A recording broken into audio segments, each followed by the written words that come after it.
So good morning, Marcus. How are you today? Very well, Susan. Thank you for having me. It's a joy to be here. Oh, that's awesome. And what part of the world are you in? What amazing place? I am very fortunate to be in the Byron Shire, just about 20 minutes north of Byron Bay. The sun is shining. The sky is blue. The kids are playing football in the driveway. And it's morning tea time. Fantastic. Well, I've got a coffee here too, and we're just going live now.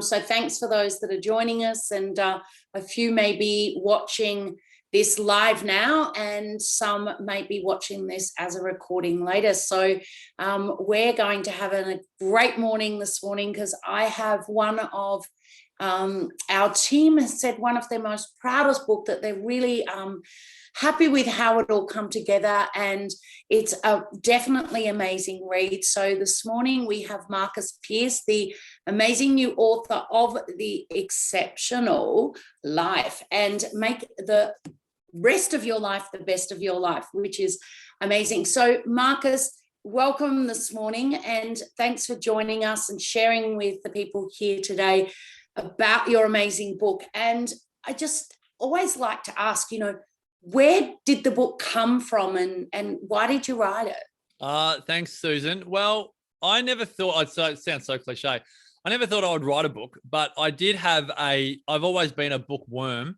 I've got a small bookshelf in the office and a large bookshelf in the garage. And I've always loved books. But I never thought I'd write one. I just thought it really took too long. And I say that now, having taken 5 years to write Your Exceptional Life.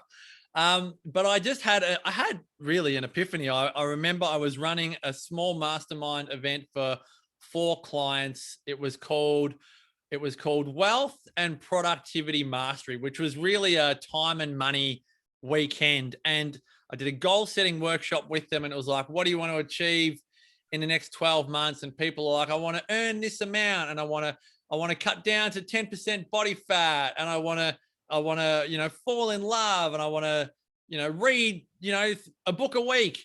And then I was like, the next exercise was, well, what if you knew you were going to die in 180 days? And it sounds a bit morbid, but then the goals started changing from, oh, I need to organize my life insurance. We keep on putting it off. I need to organize a will. I need to repair the relationship with my mum or my dad or my spouse or my sister or my brother or my friends. It all became very just completely different to the run-of-the-mill goals. And I did this myself. You kind of give people 15 minutes and you put quiet lounge music on to do the exercise. And I thought, I'll do this whilst they're doing it as well. And mine was essentially, the idea was you're going to write a list and you're going to choose 3. One of mine was, I've been podcasting for years. I've got an online program. I run lots of events. I have all of these clients, but all of my IP is what I like to call fractured. It was split everywhere. And as a bookworm, I thought, well, if I got hit by a bus in 180 days, my kids, who are young now, and they were younger then, I think I only had 2 kids when I had this epiphany, I now have 4, was they wouldn't know how to access my stuff. It was kind of split. I thought, if I could have this is what daddy thinks on how to live a life. If I got hit by a bus, here's what your dad thinks about how to live a life. That was the 180 days to live exercise. Mine was write a manuscript. Doesn't have to be published, but just write my thoughts on living in the next 6 months. So I started getting up at 5 o'clock in the morning, pour myself a green tea, literally looked at all of the slides that I would use at my 2-day events and my mastermind events, and I turned all of that into a manuscript. And then I've pretty much been refining that for 5 years until we now have the actual book in our hand, which is, that's kind of it. Now, like, without sounding flippant, if I did get hit by a bus today on the way to Darby's, class 3 parent info night tonight at 5:30, then without, again, sounding flippant about life and death, I know that the kids have that manuscript on how to live. Amazing. I mean, just that question alone,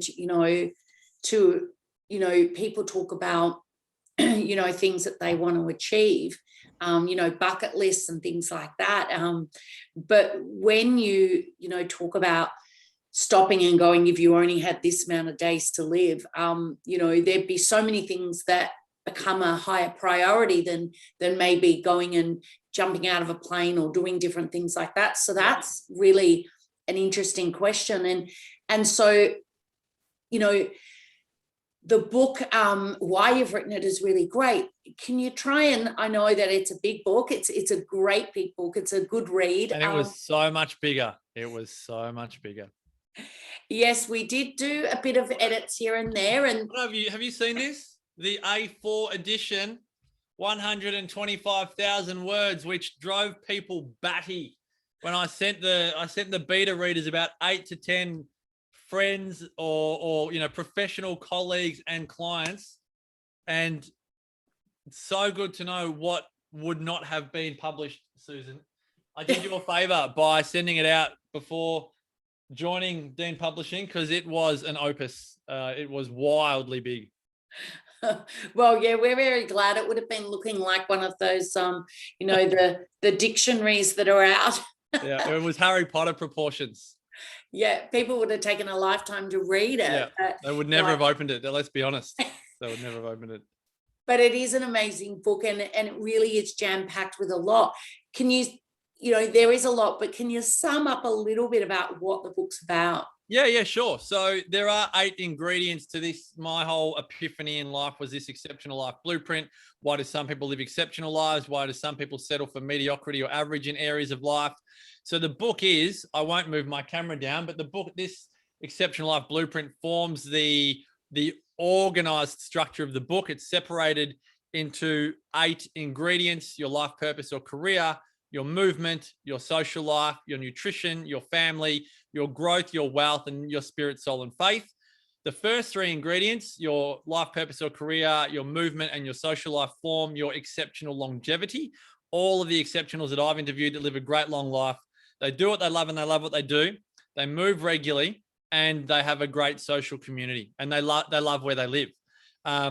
Quality of life is enhanced by great nutrition, not just what you eat, but who you eat with, how you eat your food, when you eat, why you eat. Great family relationships, so your Christmas days aren't awkward, marriages aren't awkward, or weddings aren't awkward, marriages aren't awkward. You don't want to marry the wrong person, that's really hard. All of those family events, because you have a lot of them. You don't want them to be awkward. Growth yields, when you learn what you love to learn, that yields great enthusiasm for life. And when you spend less than you earn and invest a difference, you create a great quality of life. None of those 4 ingredients necessarily make you live longer. So they go in part 2 of the book, your exceptional quality of life. And then I wrap a big circle around this exceptional life blueprint, and that's your spirit, soul, and faith. Because if you don't put your spirit into each of the preceding 7 areas of life, life just becomes one big to-do list full of right and wrong, good and bad, love and hate, and labels, and more labels. And it's so important that we do put our spirit into everything that we do. So the book is in 3 parts: longevity, quality of life, and spirit, with those 8 ingredients scattered throughout. And I've had the privilege to be able to obviously be a part of it, and I know that it was so many things that you've simplified, but you've actually you've made it very easy to understand. But it's just it really is core ingredients. And I have to ask, of course, what is the secret to an exceptional life? Well, funny you ask, because a lady saw me. I go to the cafe every morning to work on the book, and a lady saw me proofreading this mock copy, and she's like, "What does the author say?" She didn't know it was my book. She was like, "So what is the secret to an exceptional life? What does the author say is the secret?" And I was halfway through a coffee. It was 6:15 in the morning. I was totally caught off guard. The owner of the cafe came. He's like, "He is the author. He wrote the book. He knows the secrets." And I literally froze. It was really good, because I was like, "Oh, shivers. Okay, well, it is community. It's doing what we're doing now. It's being with people that you enjoy, you like being around." But then I thought of it. after I butchered it, I was like, actually, like, it's not as easy to say that there's one secret. The whole idea is that there are eight secrets. There's every one of these areas, ingredients of the recipe called Your Exceptional Life. They all depend on each other. And the whole premise of the book is if you're good at 6 of them and you stuff up 2, the consequences are disastrous. 42% of all dementia would disappear if we moved 30 minutes a day. So you can be kicking butt in your career and have the best family life ever and have money in the bank. But if you haven't prioritized movement, all of that falls apart like that. And for me, the consequences of mediocrity are disastrous. And we have to wrap our head around this philosophy of living that we can't go from a win at all costs mentality, as Trevor Hendy says. We have to go, in Trevor's words, we have to go to a win on all levels understanding. And we must live to win on all levels. Yes, we all have different values. I know my weaknesses are movement and wealth. I'm so good at spending and less good at saving. And I do prioritize work over movement at certain times and pay the consequences of that. But knowing that and then deciding to prioritize movement at certain times and saving over spending at certain times and the rest, really important. So we have to recognize that we can't sweep things under the carpet and hope that it's okay. But there is a bit of a human condition that attempts to do that a lot. Yeah, absolutely. I love it. And what I also loved about it was looking at things like just making yourself aware so that you can go, well, from 0 to 10, where am I playing inside of this movement? Or, really giving you that awareness to go, well, I need to maybe look at balancing this out a little bit. So definitely, I think that it is, like you said, a combination of all, but it makes you aware to say, where could I be improving a little bit more in a particular area? And most people will find it really easy to turn their strengths into greater strengths. So we might say our career is an 8 out of 10. So we work on making it a 9 out of 10. Whereas I hope people read the book and they go, you know what? My career is an 8 out of 10, but my movement sucks. I'm like a 1 out of 10. And the temptation is just to make career even better. But the call to action in the book is to actually prioritize your movement, not to go from a 1 to an 8. But in 2021, it might be to go from a 1 to a 5, and then to a 6 and to a 7, and then to an 8. Like it's progress, not perfection. Progress is so much more fulfilling and sustainable rather than attempting to create this 10 out of 10 life in every area of life. And anyone here that is a grown adult will know that it doesn't work. It doesn't happen. You have moments where you're like, oh, you have nirvana, come to Jesus moments where, your kids are well behaved, there's money in the bank, you're feeling good in health, your career's on fire, you're in love with the world and the universe, you're at one with God, and you think it's all down pat. And in the next minute, you get a phone call that wasn't on the script for the day, and it can all change very quickly. So the idea is not to strive for perfection. The idea is to recognize that we're already exceptionals, every single one of us. We won the race. We were born. Think of it that way. We are the exception to the rule. Just go watch. What's that movie with John Travolta? Is it Look Who's Talking? Is it Look Who's Talking, where they have the sperm wins the race at the beginning of the movie? Absolutely. It's a great movie. Right. Yes. Anyone that's in their 30s and above will know that movie. If you're in your 20s, you probably haven't seen it, but it's a great reminder of just, we already won the race by being born. We are exceptional to begin with. We don't actually have to create something that we don't have. The book is really a reminder. And I say in the book that, like, for many of us, this feeling of actually going, I am an exceptional human being, is buried very, very deep down in the trenches of our guts, because we may have been told by parents or teachers or friends or colleagues or employers that we're not worthy and we're not worth it. And that is, it can be a hard ladder to climb, but it's an essential ladder to climb. And a lot of the time, it's just between the ears. It's not that you have to go and have it out with these people and work it out. It's actually that we have to do the work ourselves rather than think that it has to be externally motivated. Yeah, absolutely. And that's what's so great about this book. It is truly saying that we are already exceptional, like you said, and just looking at where we could improve. And like you said, who's ever going to get 10 out of 10 across all of those areas? It's really, everyone has an Achilles heel. I haven't met anyone that doesn't have an Achilles heel. everyone has an Achilles heel. Steve Jobs, everyone loves him for what he did at Apple. His family life was a mess. You know, Elon Musk at the moment, I think he's 2 divorces, has to be pulled out of the office by his EA to like go and eat dinner. Like we put a lot of people on pedestals and say how amazing they are, but we don't see on their Instagram or in their books or on their Twitter feed the parts of their life that are mediocre and the consequences that they pay for that. So, you know, we do all have to make a conscious decision is what is, you know, I love movies. It's like, what script are we writing for our exceptional life, knowing that we are the script writer? The greatest regret, and I mentioned my dear friend Bronnie Ware's book, The Top 5 Regrets of the Dying, quite often. You know, the greatest regret of humanity is that we lived our life according to the expectations of other people instead of our own. We let other people write the script of our life. That is the number one regret of a dying person on their deathbed. And if we can acknowledge that now whilst we're alive and we can do something about it, then we have a great power to turn our life around and own our exceptional life.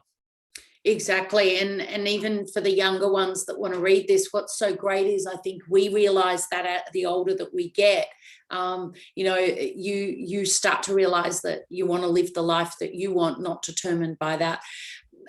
What I also wanted to say is that you've got 64 exceptionals in the book. Mm-hmm. And 26 of these you've interviewed on your podcast, 100 Not Out.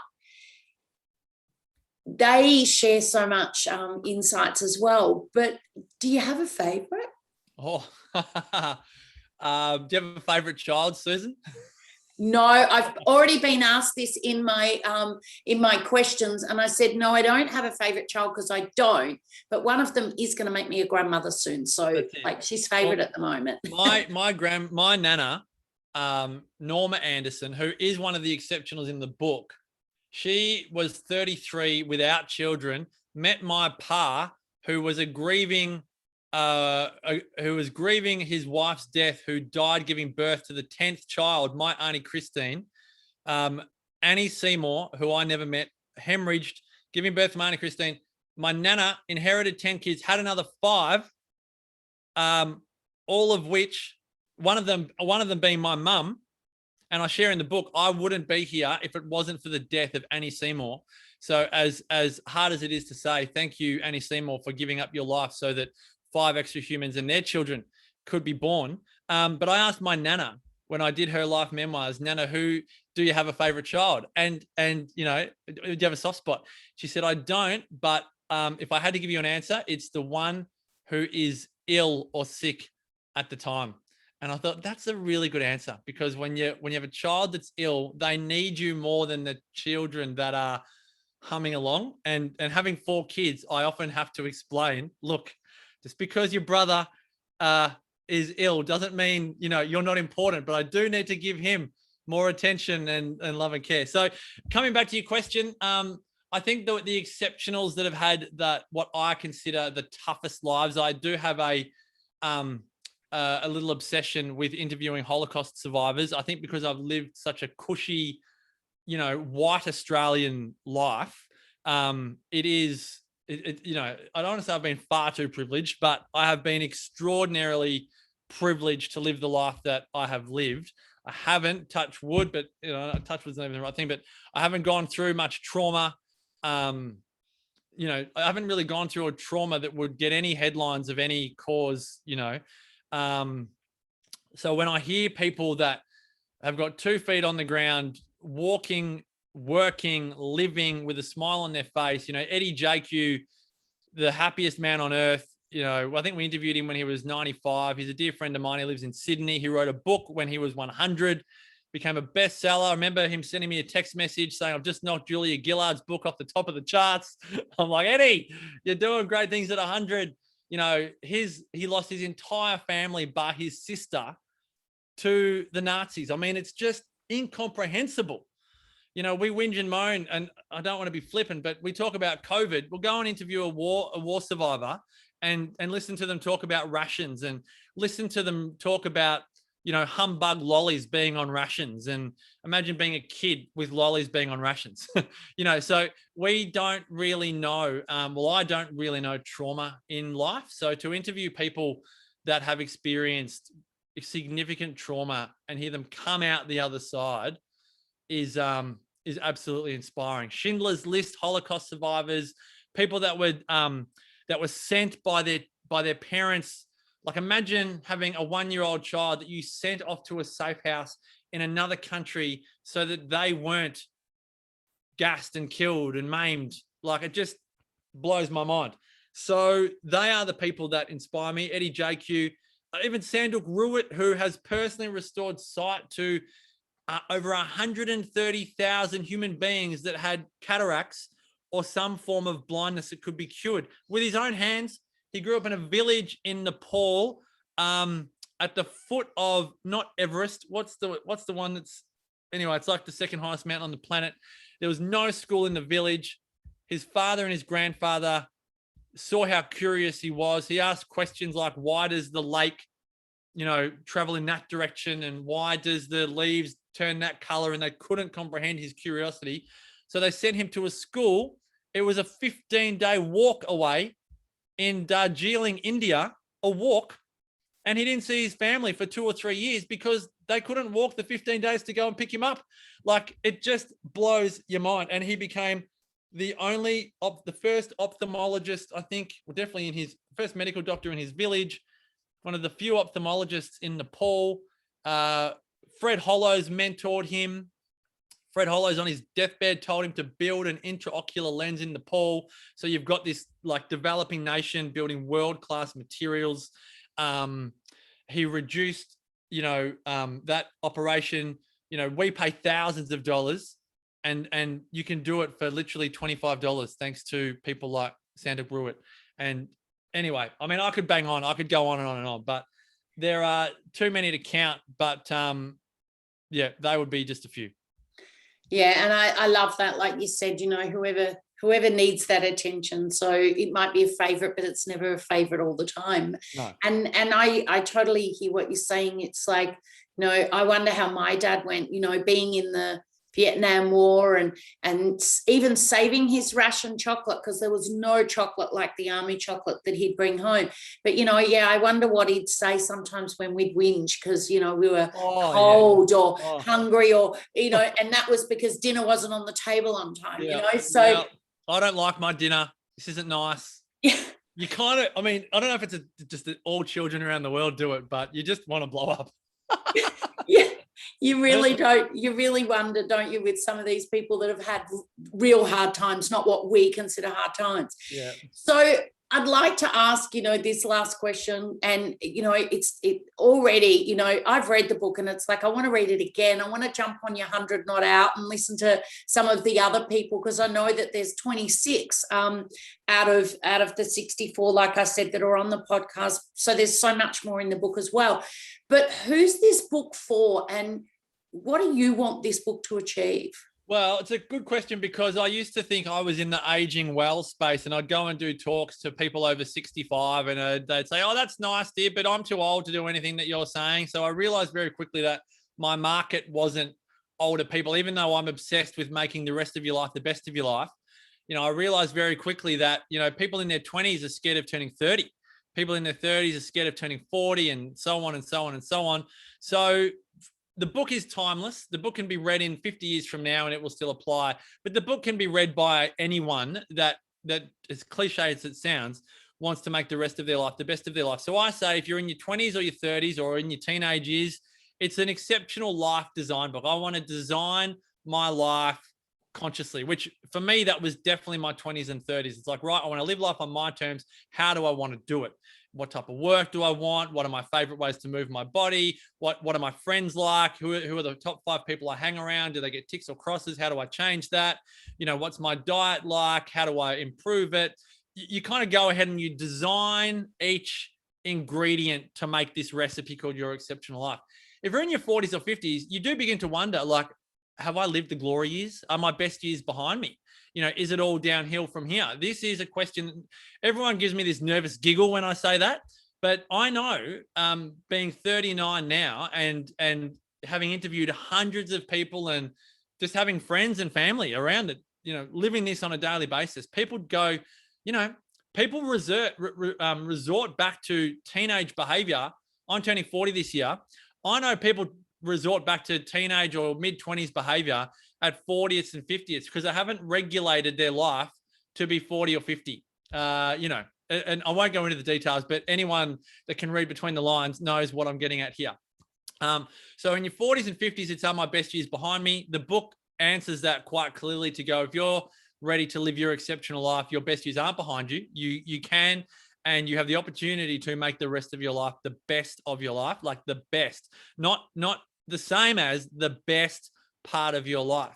And then if you're in your 60s and 70s and beyond, it is the challenge for you to age gracefully, because in Australia, we are 4th on the ladder for longevity, and everyone's like, that's so good. I'm like, well, get prepared for it. If you're 50, you're only halfway through your life. I got a dear friend that was 50 yesterday. It's the halfway mark.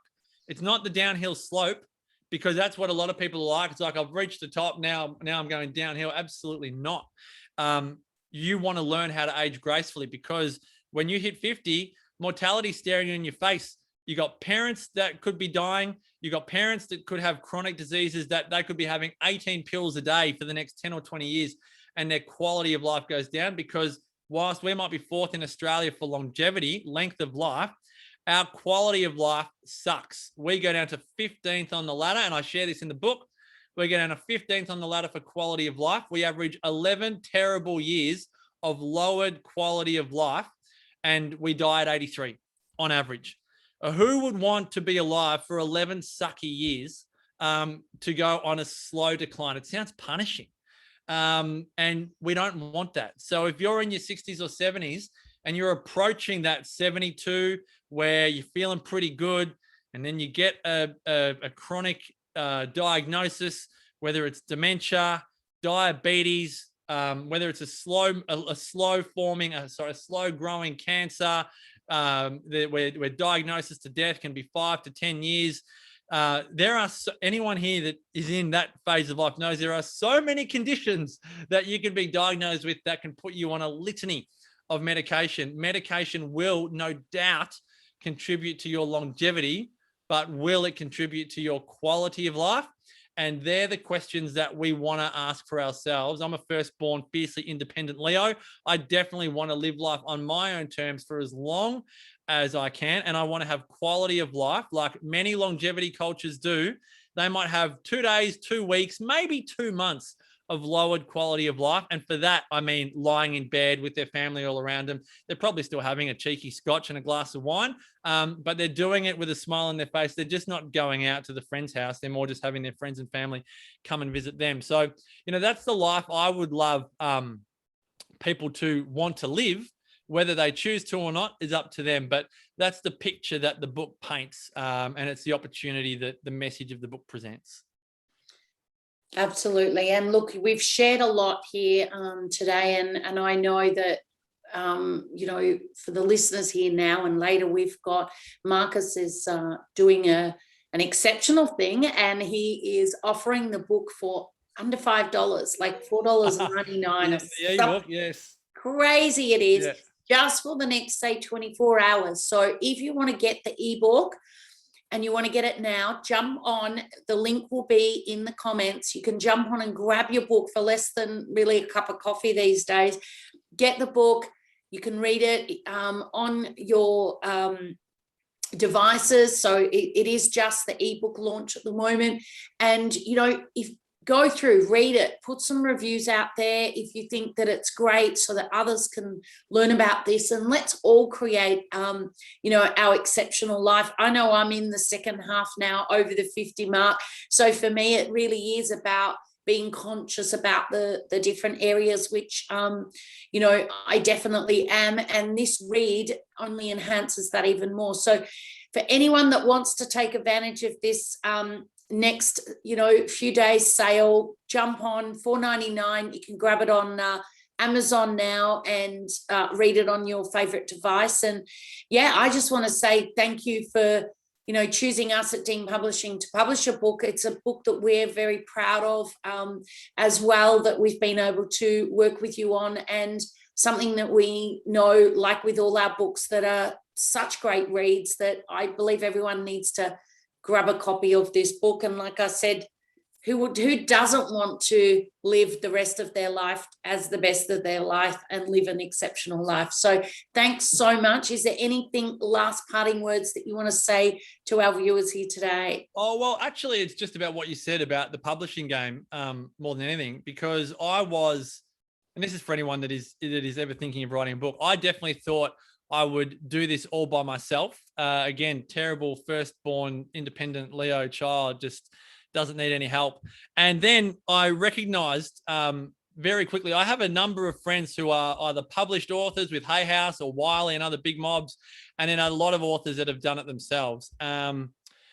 And I have colleagues, I have friends that did it all themselves, and they have boxes of books sitting in their garage because they attempted to do it all themselves. And all of that time and effort and energy, and they missed significant vital steps along the way. And you guys at Dean Publishing, you, Susan, Chloe, and Monique, and Nat, and Jazz, and Mairead, and everyone, Michael, everyone there, I go, gosh, I'm so lucky. Like, just to give a bit of context, my cousin Eric is in a Rotary group with Susan, and Eric came to me. I don't even know how it came up. He said, do you want to do a talk at Rotary? It was probably because I put it out there that I was publishing a book all by myself. He's like, I'll help you, family. You can do a talk at Rotary. Little did I know that Susan would be there. And thankfully you run a publishing company, and said, how about it? And I called, I don't know if I've told you this, Susan, but I called around. I called people in the local area. I did a bit of a character reference on you. I investigated, used all my journalistic skills. I called authors that had published, that had self-published, all the rest of it, and thought, all right, I'm going to do this. I'm going to actually ask for help. And I'm so glad that I did. Having an editor, a designer, having people that know the Amazon game, the publishing game, the printing game.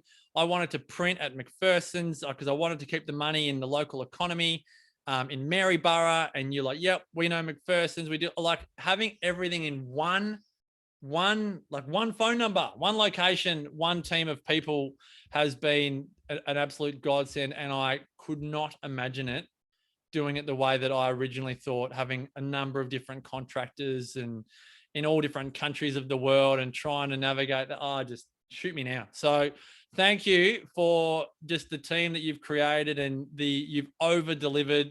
You helped me record the audio book again, which I thought I'd do myself, and you helped me organize that. And I'm so glad I did that. So I really appreciate what you guys offer and deliver. And yeah, if anyone reads the book and thinks, great book, well, I wouldn't have got to the finish line without you guys. So yeah, genuine, heartfelt thanks for all of the work you do for humanity and people like myself. Well, wow, thank you so much. And I didn't know you stalked me and did all those references, but that's good. I do that for a lot of people. Yes. I can't take a journalist out of me. It's still always in me. Oh, absolutely. And that's the point, at the end of the day, you do want to find someone that you can be happy with. So as Marcus said, we've got the physical book, we've got the audio book coming out, we've got so much, but if you want to jump on today and grab that book for $5 for your EPUB Amazon, the link's there. Thank you so much for joining us. I know that this has only been parts of, so if this has excited you enough or got your interest, then you need to buy the book. And we look forward to hearing some feedback from the readers on this. And thank you so much again today, Marcus. My pleasure. Thanks so much, Susan.